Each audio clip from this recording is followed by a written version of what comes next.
Hello guys, ഇന്ന് ഞങ്ങൾ studio വരെ പോവുകയാണേ. അവിടെ 299 ഓർ ലെസ് സെയിൽ നടക്കുന്നുണ്ട്. കഴിഞ്ഞ വീഡിയോയിൽ ഞാൻ 499 ഓർ ലെസ് ഇട്ടിട്ടുണ്ടായിരുന്നു. ഇന്ന് ചെന്നപ്പോൾ നോക്ക്, എല്ലാ ഡ്രസ്സുകൾക്കും 199 ആയിരിക്കുന്നത്. ഞാൻ അന്ന് കണ്ട പല ഡ്രസ്സുകൾക്കും ഇന്ന് 199 ഉള്ളൂ. ഈ ഡ്രസ്സൊക്കെ ഞാൻ കഴിഞ്ഞ വീഡിയോയിൽ ഇട്ടതാണേ. ഇതാ നോക്കി, ഇത് ഞാൻ 899 രൂപ കൊടുത്ത് വാങ്ങിയതാണ്. പക്ഷേ ഇന്ന് അതിന് 299 ഉള്ളൂ. കുറേ കളക്ഷൻസും ഉണ്ട് കേട്ടോ. ഇത് രോഹിണി ട്രയൽ ചെയ്യണം എന്നൊക്കെ പറഞ്ഞ് പോയിട്ടുണ്ട്. പിന്നെ ഫുഡ് വെയേഴ്സിനാണെങ്കിലും അതുപോലെ തന്നെ 699 ഷൂകൾക്കൊക്കെ ആണെങ്കിലും ഒരു 199 299 ഒക്കെ തന്നെ വരുന്നുള്ളൂ. ഈ ഡ്രസ്സ് നല്ല രസമുണ്ടായിരുന്നു. 149 ഉള്ളായിരുന്നു. പിന്നെ ഞങ്ങൾ കുറച്ച് ട്രയലൊക്കെ ചെയ്ത് നോക്കി. ഇത് നല്ല കംഫർട്ട് ഉണ്ടായിരുന്നു കേട്ടോ. ഇവിടെ നല്ല സോഫ്റ്റ് മെറ്റീരിയൽ ആയിരുന്നു. അതിനും 199 വരുന്നുള്ളായിരുന്നു. പിന്നെ മെൻസ് വെയറിൻ്റെ സ്ഥലത്താണെങ്കിൽ കുറേ ടീഷർട്ട്സ് ഉണ്ടായിരുന്നു. ഷർട്ട്സിനെക്കാട്ടി കൂടുതലും ടീഷർട്ട്സ് ആയിരുന്നു അവൈലബിൾ ആയിട്ടുള്ളത്. രോഹിണി എനിക്ക് വേണമെന്ന് പറഞ്ഞിട്ട് അവിടെ പോയി ട്രയൽ ചെയ്യണം എന്നൊക്കെ പറഞ്ഞ് നിൽപ്പുണ്ടായിരുന്നു. നല്ല ഡ്രസ്സായിരുന്നു. നല്ല കുറേ വെറൈറ്റി ടീഷർട്ട്സുകളൊക്കെ ഉണ്ടായിരുന്നു.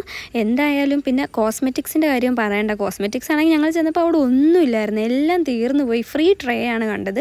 എന്തായാലും ഓഫർ തീരുന്നതിന് മുമ്പ് വേഗം വിട്ടോളൂ. അപ്പം ഓക്കെ, ബൈ.